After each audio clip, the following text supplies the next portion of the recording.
Hello everyone, welcome to RK tutorial.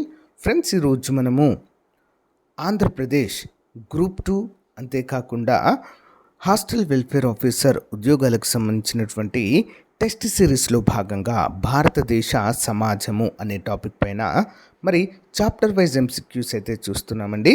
ఆ క్రమంలో unit 1 లేదా చాప్టర్ 1, అందులో మధ్యతరగతి వర్గము చాప్టర్ 1లో మరి చివరి టాపిక్ అండి ఇది. సో క్లియర్గా చూద్దాము.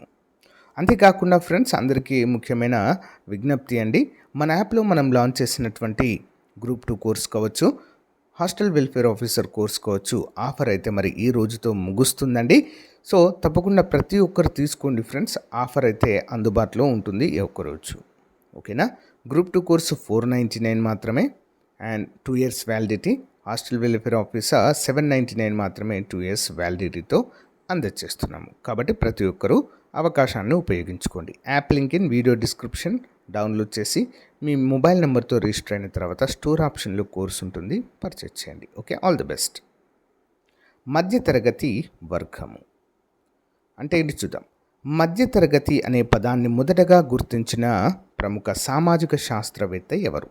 మిడిల్ క్లాస్ కదా. ఎవరు మొదటగా గుర్తించారండి ఈ యొక్క వర్డ్ని? ఆప్షన్ ఏ, స్టీవెన్సన్ అనేటువంటి ప్రముఖ తత్వవేత్త లేదా శాస్త్రవేత్త ఈ పదాన్ని గుర్తించడం జరిగింది. నెక్స్ట్, మధ్యతరగతి వర్గము అనగా సరైన నిర్వచనము క్రింది వాటిలో ఏది? మధ్యతరగతి వర్గం అనగా ఆప్షన్ డి, ఏ మరియు బి రెండు సరైనవి. చూద్దాం. సామాజిక శ్రేణిలో మధ్యస్థ స్థానంలో ఉన్న కులాలను మధ్యతరగతి అంటారు. నెక్స్ట్, అగ్రకులాలకు నిమ్న కులాలకు మధ్య ఉన్న కులాలను మధ్యతరగతి అంటారు. అంటే అగ్రకులాలకు నిమ్న కులాలకు అంటే తక్కువ కులాలకు మధ్య ఏవైతే ఉంటాయో వాటిని మరి మధ్యతరగతిగా పేర్కొనడము జరిగింది. నెక్స్ట్, భారతదేశ మధ్యతరగతి తాత్విక సిద్ధాంతాలలో ప్రధాన భావనలు క్రింది వాటిలో ఏవి? భారతదేశ మధ్యతరగతి తాత్విక సిద్ధాంతాలలో ప్రధాన భావనలు ఏవి? ఆప్షన్ ఏ అండి, అన్నీ సరైనవి. 1, ప్రజాస్వామిక విలువలు, సామాజిక రక్షణ, మానవ హక్కులు, సంక్షేమ రాజ్య భావన, సామాజిక న్యాయము. ఇవన్నీ కూడా మధ్యతరగతి తాత్విక సిద్ధాంతాలలో ప్రధాన అంశాలుగా అయితే నిలుస్తాయి. నెక్స్ట్, మధ్యతరగతి వర్గం అనే భావనను వెలుగులోనికి తెచ్చిన సామాజిక శాస్త్రవేత్త ఎవరు? ఎవరు అత్యధిక ప్రాచుర్యంలోనికి తీసుకురావడం జరిగింది అని అర్థము. ఎవరండి? ఆప్షన్ సి, పై ఇద్దరు, Max Weber and C W Mills అనేటువంటి శాస్త్రవేత్తలు, సామాజిక శాస్త్రవేత్తలు మరి మధ్యతరగతి వర్గాన్ని ఈ యొక్క భావనను అత్యంత ప్రాచుర్యంలోనికి తీసుకురావడము జరిగింది. నెక్స్ట్ చూద్దాం. సమాజంలో మధ్యతరగతి వర్గాలను గుర్తించడానికి సామాజిక శాస్త్రవేత్తలు గుర్తించిన ప్రమాణాల జాబితాలో లేనిది ఏది? ఏది లేదండి మధ్యతరగతి వర్గాలను గుర్తించడానికి సామాజిక శాస్త్రవేత్తలు గుర్తించిన ప్రమాణాల జాబితాలో లేదు. ఆదాయము, విద్య, వృత్తి, లింగము. ఏంటి? లింగం లేదు. ఓకేనా? ఆదాయం ఉంటుంది మధ్యతరగతి వర్గాలను గుర్తించాలంటే, విద్య ఉంటుంది, వృత్తి కూడా ఉంటుంది. లింగము అంటే ఏంటి? స్త్రీ పురుషుల మధ్య తేడా.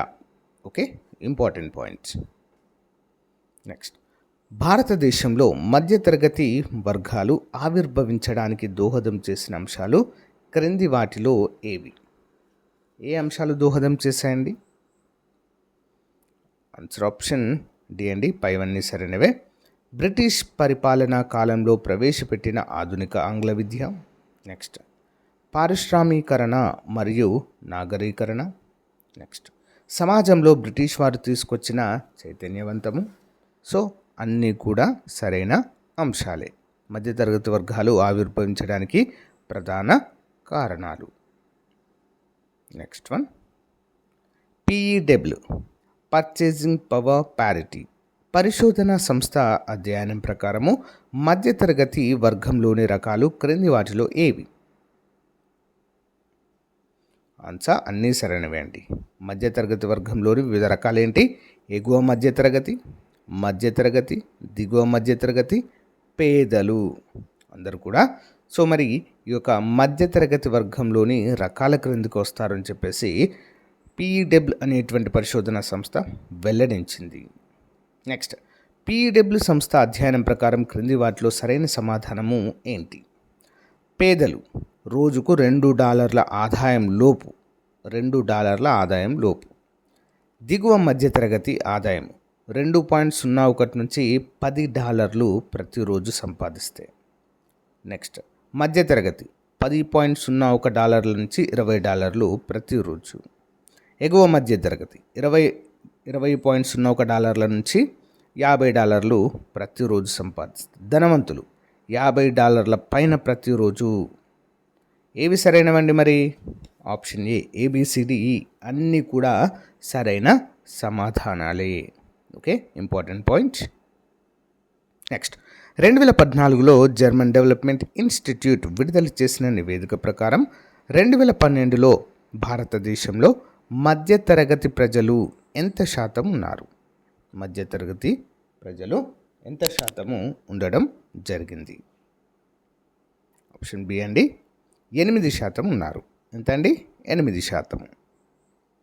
Next, national council for applied economics research మధ్యతరగతి వారి వార్షిక ఆదాయ అర్హత ఎన్ని రూపాయలుగా వర్గీకరించడం జరిగింది?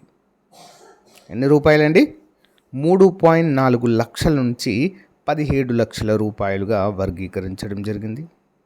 నెక్స్ట్, NCAER నివేదిక ప్రకారము క్రింది వాటిలో సరైన జత ఎంచుకోండి. 2011లో భారతదేశంలో మధ్యతరగతి ప్రజల సంఖ్య 16 కోట్లు. నెక్స్ట్, 2017 నాటికి 26.7 కోట్లుగా అంచనా వేయడం జరిగింది. నెక్స్ట్, 2025-26 నాటికి 54.7 కోట్లకు పెరుగుతుందని అంచనా. సో ఆన్సర్ పైవన్నీ కూడా సరైన సమాధానమే. ఇంపార్టెంట్ క్వశ్చన్ అండి. నెక్స్ట్, 10 నుంచి $100 ఆదాయం ఉన్న వయోజనులను మధ్యతరగతిగా వర్గీకరించిన ప్రముఖ రేటింగ్ ఏజెన్సీ ఏది?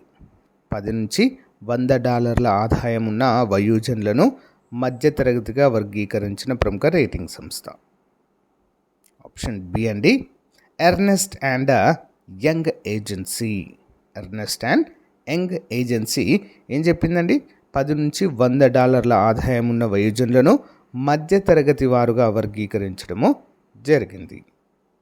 నెక్స్ట్, 10 నుంచి $100 దినసరి ఆదాయాన్ని ప్రామాణికంగా తీసుకుని 2039 కల్లా భారతదేశంలో 100 కోట్ల మంది మధ్యతరగతిలోనికి ప్రవేశిస్తారని అంచనా వేసిన సంస్థ ఏది? 10 నుంచి $100 సో బ్రాకెట్లోకి వచ్చేటువంటి వారి సంఖ్య 100 కోట్లకు చేరుతుందని 2030 వరకు సో మరి అంచనా వేసిన సంస్థ ఏంటి? ఆప్షన్స్ అండి, బ్రూకింగ్స్ అనేటువంటి రేటింగ్ ఏజెన్సీ లేదా సంస్థ ఈ అంచనా వేయడము జరిగింది.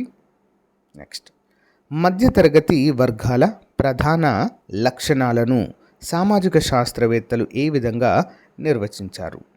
మధ్యతరగతి వర్గాల ప్రధాన లక్షణాలను సామాజిక శాస్త్రవేత్తలు ఏ విధంగా నిర్వచించారు? ఆన్సర్ ఆప్షన్ డి, పైవన్నీ సరైనవి. చూద్దాం. మహిళల్లో ఆర్థికపరమైన స్వేచ్ఛ, సామాజిక సాధికారత పెరిగింది. ఆప్షన్ 2, మధ్యతరగతి వర్గం నుండి నూతన ఆవిష్కరణలను కూడా ఆహ్వానించింది. ఆప్షన్ సి, మధ్యతరగతి వారు వైట్ కాలర్ ఉద్యోగాలు, అధిక వేతనం లభించే ఉద్యోగాలకు ప్రాధాన్యత ఇచ్చారు. ఓకేనా? సో ఇవన్నీ కూడా సరైన సమాధానమే. నెక్స్ట్ వన్ చూద్దాం. భారతదేశంలో మధ్యతరగతి కులాలుగా పరిగణించిన వారు ఎవరు?